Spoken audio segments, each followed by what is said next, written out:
Movie की शुरुआत में हमें एक गाड़ी दिखाई जाती है जिसमें एक कैदी को जेल ले जाया जाता है और फिर हमें जेल को दिखाया जाता है जहां बहुत सारे कैदी हैं। और वहीं हम एडगिन और होल्गर को देखते हैं जो कि दोनों एक जेल में कैदी हैं।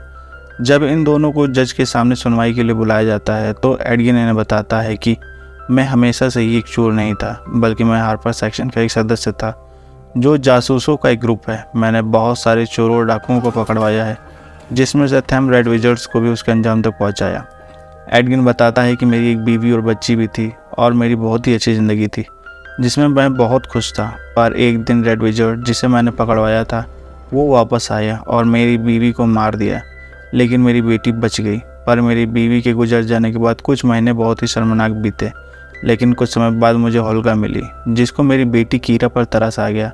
होल्गा भी मेरी तरह गर्दिश का शिकार थी और इस तरह हम साथ रहने लगे। पर ज़िंदगी जीने के लिए पैसे तो चाहिए और उस लिए हम दोनों मिलकर चोरी करने लगे। उसी चोरी में हमें एक लॉकेट मिलता है जिसे पहनकर आप गायब हो सकते हैं, और उसे हमने अपनी बेटी कीरा को दे दिया। और उसके बाद हम तीनों मिलकर चोरी करने लगे और हमारी टीम में साइमन नाम का जादूगर और फोर्ज नाम का ठग भी था जो हमें और बड़े जुर्म करने के लिए उकसाता था। एक दिन सब बदल गया जब एक दिन हम सोफिना नाम की जादूगरनी से मिले जिसे हम बिल्कुल ही नहीं जानते थे, और उसे हमारी मदद चाहिए थी क्योंकि वो कोरेन का खजाना चोरी करना चाहती थी।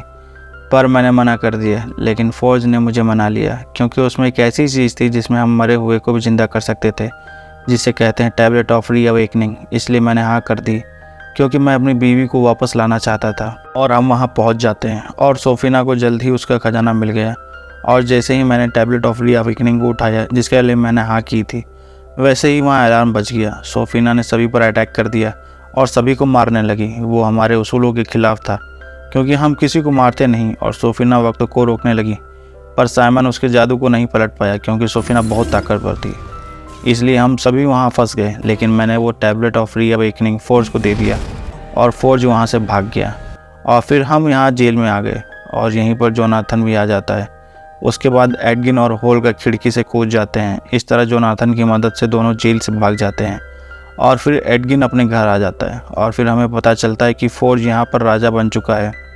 और फिर एडगिन और होल्गा अपनी बेटी को ढूंढने लंबे सफ़र पर निकल जाते हैं और ये दोनों फोर्ज के महल आ जाते हैं जिन्हें कीरा यहाँ मिल जाती है।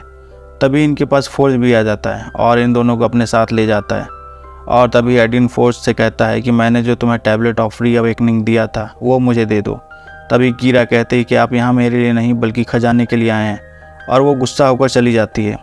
दरअसल इतने सालों में फोर्ज कीरा को उसके पिता के खिलाफ भड़काता है और फोर्ज एडगिन से कहता है कि मैं तुम्हें वो टैबलेट ऑफ रीअवेकनिंग नहीं दे सकता और ना ही अब तुम्हें तुम्हारी बेटी मिलेगी। जैसे ही दोनों फोर्ज की तरफ बढ़ते हैं वैसे ही सोफिना अपने जादू से उन्हें वहीं ज़मीन में धंसा देती है और सोफिना सैनिक को उन्हें मारने का आदेश देती है। इसके बाद सिपाही दोनों को ले जाते हैं और जैसे ही वो होल्गा को मारने जा रहा होता है वैसे ही सैनिक को बातों में उलझा लेती है और अन्य सैनिकों पर अटैक कर देती है।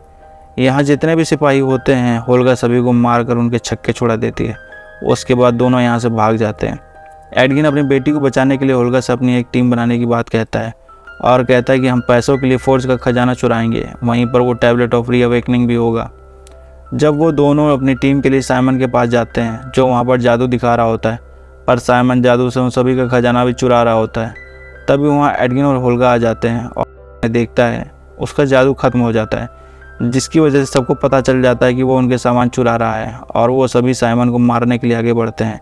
पर साइमन अपने जादू से ग्रेविटी को बदल देता है, जहाँ फिर से उसका जादू उल्टा हो जाता है जो उसी पर अटैक कर देती है।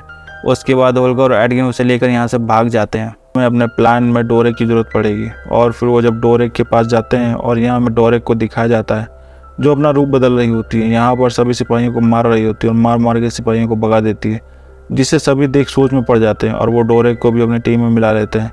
पहले तो डोरेक नहीं मानती लेकिन बाद में मान जाती है क्योंकि वो भी फोर्ज के खिलाफ है।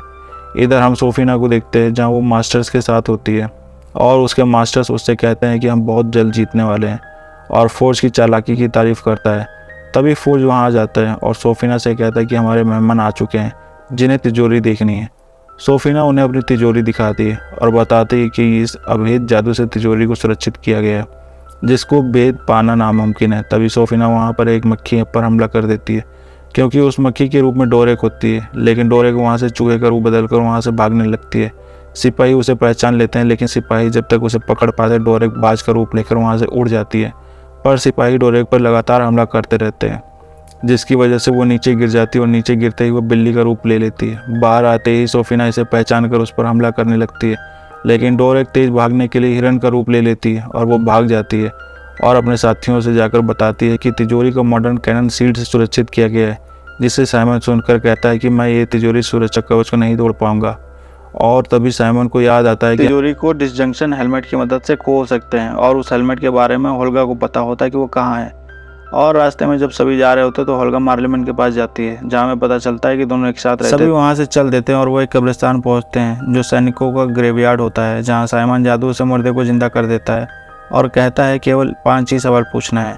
और जल्दी ही ने पता चलता है कि आखिरी बार उस हेलमेट को जेंक नाम के रेड विजार्ड ने पहना था, जो साफ दिल का रेड विजार्ड है, और उसे ही मालूम था कि वो हेलमेट कहाँ है। जल्दी ही जेंक को ये ढूंढ लेते हैं, जहाँ पर वो सभी की मदद करता है। एडगिन और होल्गा उस हेलमेट के बारे में उसे पूछते हैं तो वो मना कर देता है, पर जब एडगिन रेड विजार्ड सोफिना के बारे में बताता है वो समझ जाता है कि इसमें सोफिना शामिल है, तो इसका मतलब राजनीति से बढ़कर होगा।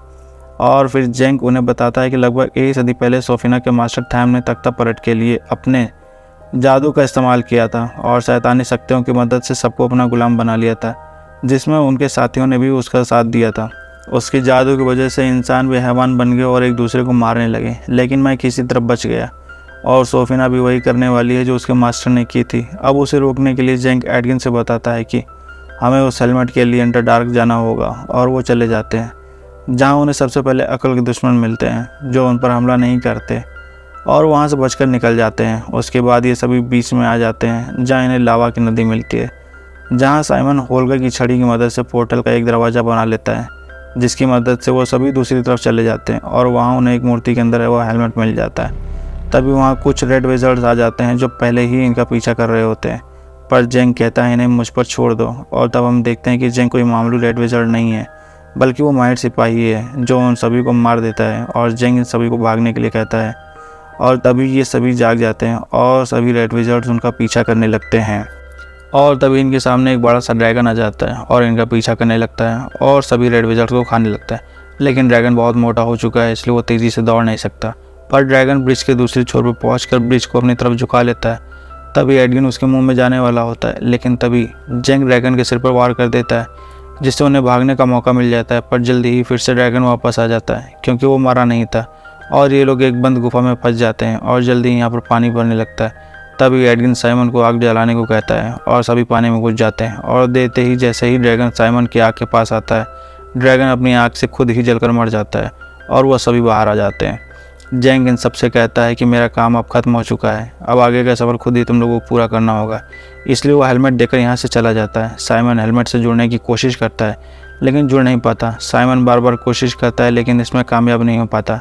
तभी एडगिन एक प्लान बनाता है कि हम उस छड़ी से खजाने के ऊपर एक पोर्टल बना देंगे और फोर्स के खजाने में डाल देंगे, जो सीधा उसकी तिजोरी में जाएगा। इसके बाद एडगिन एक पेंटिंग खरीद कर लाता है और साइमन पेंटिंग के ऊपर एक पोर्टल खोल देता है, और जब सिपाही खजाना ले जा रहे होते हैं तभी एडगिन उस गाड़ी के नीचे वो पेंटिंग लगा देता है, जिसके बाद साइमन दूसरी तरफ से दरवाज़ा बना देता है, जिसमें से तख्ती निकालकर डोरेक अंदर चली जाती है और फिर तख्ती को वापस लगा देती है।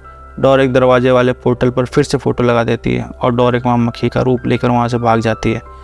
इसके बाद सिपाही खजाने को उस पेंटिंग के साथ रखते हैं तो वो पेंटिंग नीचे गिर जाती है, और जब ये लोग उस पोर्टल में जाने की कोशिश करते हैं तो उन्हें ज़मीन दिखती है, जिसकी वजह से इनका प्लान फेल हो जाता है। जिस पर एडगिन कहता है कि हमें हेलमेट का प्रयोग ही करना होगा, और साइमन से एडगिन कहता है कि खतरा आने पर तुम खुद ब खुद हेलमेट से जुड़ जाओगे।